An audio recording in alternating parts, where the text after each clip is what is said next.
Our theme this month is vitality. And my topic today is celebrating each other's lives.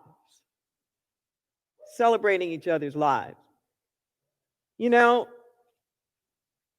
we're in the middle of June 2020. And I want to put that marker on there so whenever it is that you're listening to this, you can have that context. That we're still in the middle of a global pandemic of COVID.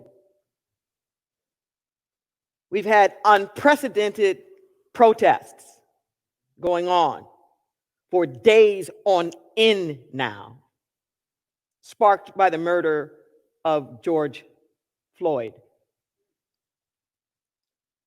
at the hands of police. We just had the Juneteenth celebrations. We're in an election year, and it just goes on and on. And with this COVID pandemic, it's done something that's never happened before, where we closed things down. I would have never in my wildest imagination believed that that was possible. I would have never believed that we would have stopped the economic engines for life to save lives. I wouldn't have imagined that was possible. I remember distinctly, I was in a restaurant. It was March 12th, I remember, because it was my partner's birthday and we'd gone to Los Angeles, where we both grew up. And we were waiting for the rest of the family to arrive, and I'm looking at the screen in the bar area, and it said that the NBA, the National NBA, had closed its season because of COVID. And it's like, huh? And then it said baseball and hockey and all these groups had closed, and that the concerts were closing and whatnot. And it was like, whoa.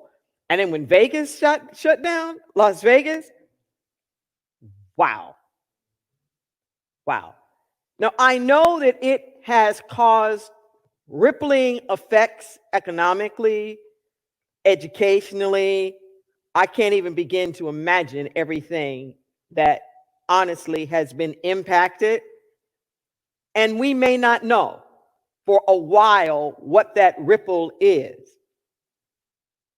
But my point is that when I looked out at all of this, and even us being in this room now and wearing masks and socially distancing and all of these other things, that somehow or another, in my head, what I see is a celebration of life. That's what I see. What I see is a choose towards vitality, saying that sickness, illness, death by this virus, that if we all pull together and if we are all reasonable, we can actually slow this down, or maybe not have as much of it as might otherwise be. This is extraordinary. Those of us that are wearing masks now, it isn't just so that we won't catch it, but because we don't do enough testing, we don't know who has it. So some of us are walking around now as carriers of it, don't know we have it, but are wearing masks to protect people in case we might spread it. Okay, are you with me? Put your own mask on first. Okay, I contend that there is something that is happening now that long after the physical masks go off of our mouths, we need to remember this moment and embody it. Collective consciousness is communicable. Collective consciousness is communicable. And we spread it mainly through our mouths. Our mouth is still the greatest weapon of mass destruction. And there's an intentionality now. There's a certain kind of care and concern that perhaps something I'm doing might actually impact somebody else. That's extraordinary. We have been sleepwalking. We have been all in our own little consumer treads, eat, sleep, buy this, do this. And something has stopped. Now, I don't want to glorify the moment. I know there are people who are dying. There are people who are sick. There's first responders. There's people on the front line who are catching hell. I'm not trying to say that this is like a hallmark moment. But I am saying that in collective consciousness, there is a different kind of sense of responsibility that's taking place. When I watch the hundreds of thousands of people that have been marching for days on end now, we talk about it in terms of protest. That's not just what I see. When I see these hundreds of thousands of people in the street, I see them celebrating life. Celebrating life. Not just protesting the fact that George Floyd shouldn't have died as brutally as that, but people marching in the streets saying that life matters. And if you had told me just a month ago that there would be hundreds of thousands of people who were not Black around the world chanting Black Lives Matter, I'd have tell you a lie. What drugs have you been taking? That would have been my response. It's extraordinary, especially since that very phrase just months ago was just tweaking people out. And there's something that's happening now. There's a great awakening. It's part of a collective vitality that's taking place. And I am so happy to be here for such a time as this. This is unprecedented. This could have never happened before in human history. A pandemic like this could have never happened because you had to have the capacity to travel. You had to have the capacity to spread this thing from here to there in short time periods. You would have had the capacity to be able to have the communications so that we are talking to each other in real time across the globe. This has never happened before. We are ushering in a new era of possibility that's trying to address our past errors. But we're in a new era. So don't get twisted. Don't get depressed. We're talking about a new vitality. I have done more diversity training and shows over the past few weeks, in like 2-3 a day. There's that much hunger and there's that much demand for people to try to figure out what's going on. And in one of my last ones, last Wednesday, somebody was saying how depressed they were at all that was going on. And they were just feeling so ashamed of America and and their eyes opening up and realizing that everything hasn't been as just and as fair as they thought. Really just waking up to the fact that there's been this schizophrenia that has been institutionally built into this system that we have here from the beginning, from the Constitution itself, that was allowing some people to have all rights and some people to have absolutely none. Part of a system, and being so disillusioned by it, and feeling like they've been bamboozled, feeling like they've been duped by these beautiful words at the preamble of the Declaration of Independence about how we hold these truths to be self-evident. That all men are created equal and are endowed by their Creator with certain inalienable rights. And that among these are life, liberty, and the pursuit of happiness. And my response to that person is that those are seeds of promise. They are seeds of possibility. There is nothing wrong with those seeds. They just haven't been planted in fertile ground. Listen to what I'm saying. We haven't had the fertility to be able to have such precious seeds germinate. There's nothing wrong with the seeds. And this was a white person who was talking to me, and I said, let me tell you something. For all this guilt and shame that you may be feeling now about being white, nobody believes in that more than black people. Please don't turn your back on that seed. Please don't turn your back on that seed.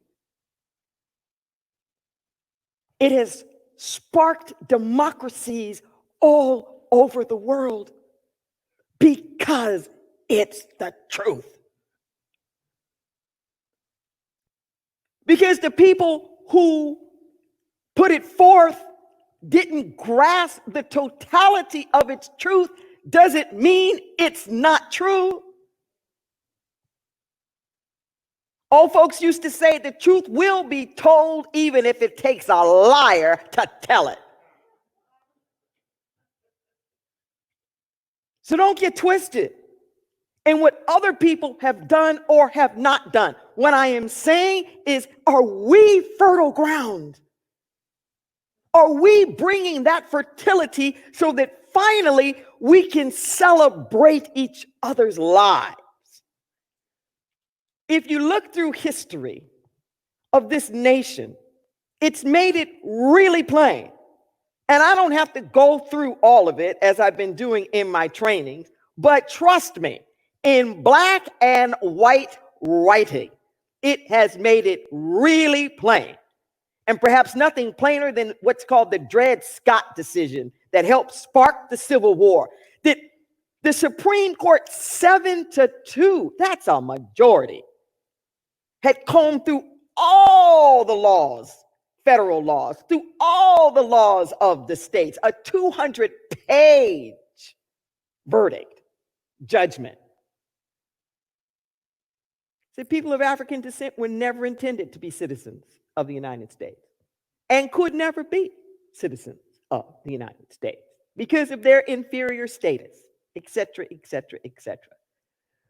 When people are saying Black Lives Matter, they're not saying that they matter more than somebody else's life, but just that they matter at all. That they matter at all. Which is not something that we have seen before. And as I'm watching these people in the streets, this moment of the vitality, and when I see them shouting Black Lives Matter, what I also see is people shouting white supremacy's got to go.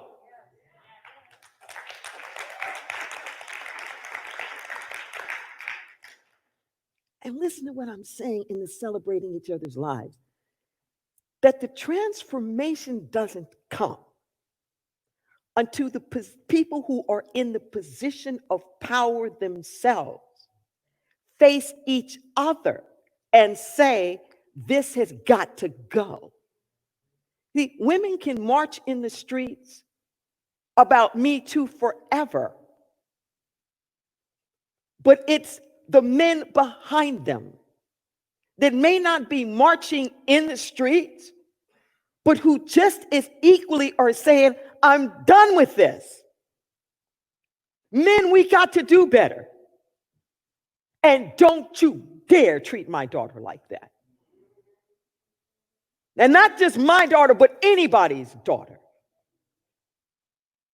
Listen to what I'm saying. It's when we start to celebrate each other's lives.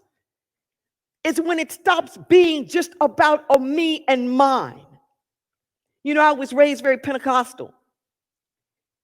And one of the things that I loved about Jesus' approach is that he celebrated all lives. There was no othering. There was nobody who was higher or lower. He spoke to everyone, for which he got executed. The Jew, the Gentile, the Greek, the Samaritan, the Roman, the Ethiopian, and on and on and on. Because he understood that each and every one of them was a child of God. That whether you were a harlot, whether you were a tax collector, whether you were a Roman soldier, it's like it didn't matter, because we are all equal under the eyes of God. And I have a theory. I have a theory that you will not experience your own vitality as long as you are denigrating other people. Until you can stand in the celebration of life itself, you will never know just how good and sweet a life can be. I remember something that Jesse Jackson said when everybody was all upset that Tiger Woods was coming on so strong in the golfing world. And he was coming on strong pretty much the same time that the Williams sisters were starting to dominate female tennis.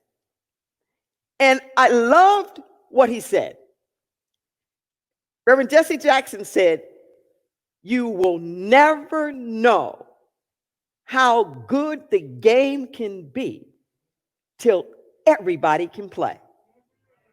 Listen to what I just said. You will never know how good the game can be until everybody can play. I contend that we need to celebrate each other's lives. Over half of the human population is living in poverty. Abject poverty. No matter how bad we think it is here in the U.S., it doesn't even compare to what's happening in most of the world. And when we are celebrating each other's lives, yes, we need to support each other in the basics. Everybody needs clean water and food and clothing and shelter. And it pains me that people are going hungry. But what equally pains me is that we are being robbed of their genius. That equally pains me that we will never know just how great we can be as human beings till everybody can play. Can you imagine? We have 7 billion people on the planet. Can you imagine if 7 billion people were actualized? Oh my God. Can you imagine if 7 billion people were giving their creativity, were giving their genius in the arts, in science, in athletics, in business, in commerce? Mars, we could have been in another galaxy by now. The brilliance that each of us has that we can bring to the table. Now is not the time to be depressed. Now is not the time to be talking about all what's not. Can you celebrate each other's lives? Now, take a breath. Take a breath. We've heard it said, love your neighbor. But Jesus also said, love your enemy. We don't talk about that. But he said that too. Why? Because there's only one of us here. There's only one of us here. One planet, one people, one earth. We have various expressions, but this thing we call race, it's a social construct. It has nothing inherent in it from a nature standpoint. Less than 1,000% of what we call race is attributed to DNA. And even then, it's just characteristics that you can explain because of geography and migration. Black men don't have hairy backs. You don't need a fur coat where it's hot. You're in Siberia, you need a fur coat. It ain't that deep. It's just not that deep. Because it's not intrinsic. We can change body parts and blood because it ain't that deep. And yet, just as with all of life, this is the thing that I love about the universe and how it operates. This one unitary wholeness that creates everything outside of itself. When it comes down to the point of expression, it does it in such beautiful variety and diversity. But it's not a different life. There's not a different life for the redwood than there is for the weed. There's not more life in a Doberman Pinscher than a Chihuahua. It's all life. And when you celebrate all life, you can appreciate the weeds and the wildflowers just as much. Will we be the fertile soil? Will we be that? I'm going to end on a quick synopsis of a parable, because I think it so explains what we need to do to cultivate the soil so that we can celebrate each other's lives. It's sometimes referred to as the sower and the seed. It's a parable that Jesus gave, and it was so seminal, so basic. He said, if you don't get this, you're not going to get anything that I ever said. It's the only parable that he actually interpreted as well. And in this parable, he's making an analogy where he is referring to ideas, the seeds, and to our minds as soil. So ideas being planted in our minds is similar to seeds being planted in the soil. And trying to explain that the fertility of the soil, it's what's going to determine how fruitful the seed is. That the seed's fine, but where is it planted? And how is it planted? And he talked about these 4 kinds of terrain.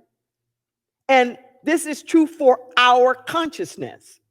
So before you stop getting mad at seeds of promise, whatever that is, whether it's from the government, seeds of promise, you think about love or relationships or creativity, your own creative expressions, check out your fertility. He says there's these 4 kinds of soil. One he calls the roadside. First seed fell on the roadside. Nothing happened. It didn't grow. It didn't plant. It says the bird just came, took it up, in one ear, out the other. Just dropping stuff around. In order for something to really plant in your consciousness, you got to make room for it. You got to break open the hard surface, mush some stuff around so you can stick something down in there. We say these rote things, Pledge of Allegiance and whatnot, and it's just dropping seeds.